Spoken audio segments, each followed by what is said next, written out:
Hi there. Today I have kind of a fun fiber / natural art project for you,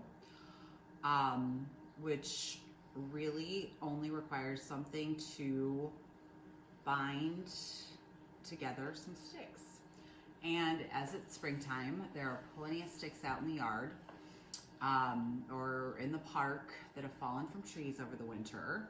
So I have collected some and I put them together in the shape of a star. You could do a triangle, you could get really fancy and do some other shapes. I thought the star was kind of a nice little happy symbol here. So I have these, and this is my project that I started with. The tools that I used are basically embroidery floss. I did use some yarn to hold my sections together. I'm going to show you that in just a minute. And some sticks. So this, I've kept the sticks natural looking, and as you can see, the colors really pop off of that. I'm really excited about this project. I think I might have to make a few more on my own. It was really fun to make. So I'm going to show you a little bit different variation here because I have painted some of these sticks that I found, and I am going to show you how to assemble a star and show you how to join them. So a star, I'm going to do this in reverse. A star would be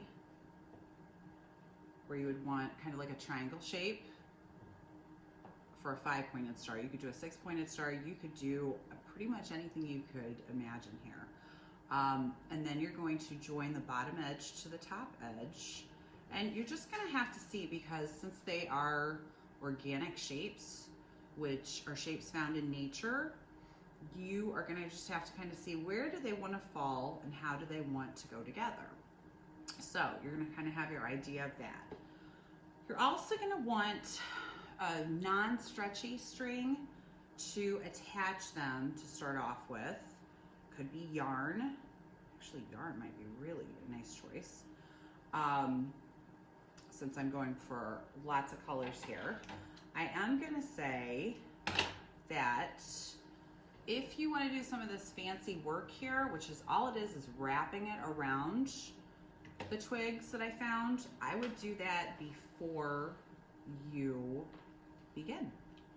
So I'm going to take some white, since I have some nice bright colors, and that's as far as it's going to go. I'm going to go ahead and show you. You can wrap it really tight if you want. If you want to start off with a knot, you can, or if you just kind of wrap over your ends, just so if you tug it, it's not going to come apart. Now you could do this with more than one color. You could do it loose, like I'm doing right here. I would do different parts in different sections for this. I think the more random, the cooler it is. Reminds me of kind of a Native American type of, almost like a dream catcher, which you could make a dream catcher if you found a nice pliable piece of twig as your base. So I just tucked the end underneath there, and I'm going to go ahead and trim it. You could wait until the end to trim your ends. That's what I'll do once I get started. But I'm going to show you. See, it's just starting to add some interest there. So what I'm going to do now is I'm going to pick, I think I chose red. And I'm going to show you, I'm going to push these off because I want to work with 2 sticks at a time here.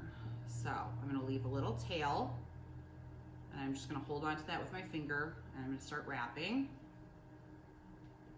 When you wrap like this, I would suggest not only to do it around, but go up and around this way. So you're almost making an X.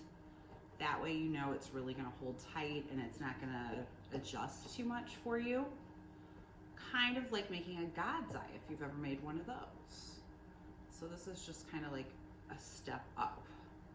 Now, if you have 2 ends that you can tie a knot, go for it. Kind of like tying your shoelaces.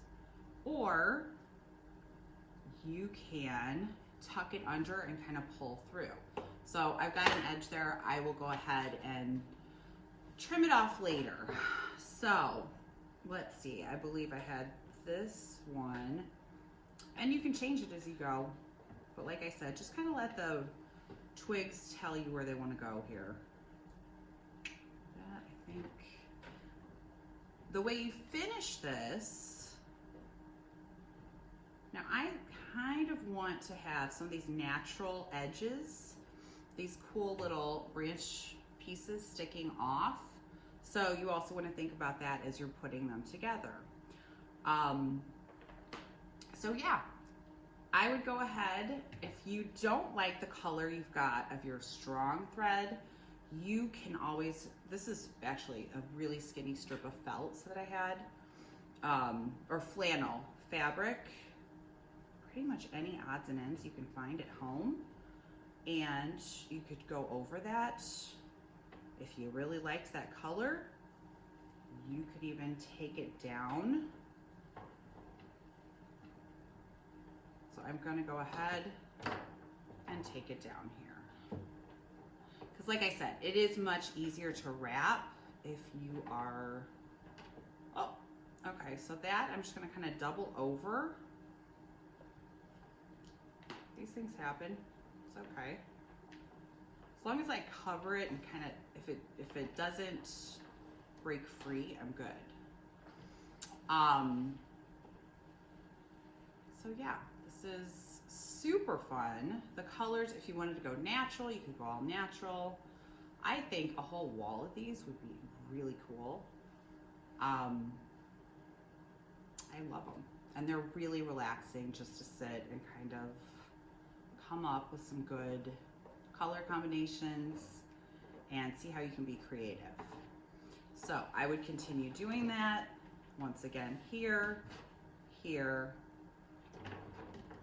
and then at the top. However you think it looks best. Now on this one, I do want to point out too, I had a little fun here. It almost looks like webbing, which reminds me again of that dream catcher I was talking about. And all I did is I went over and under between those two. So that was really fun. You could even do some like crisscross. I have some crisscross here.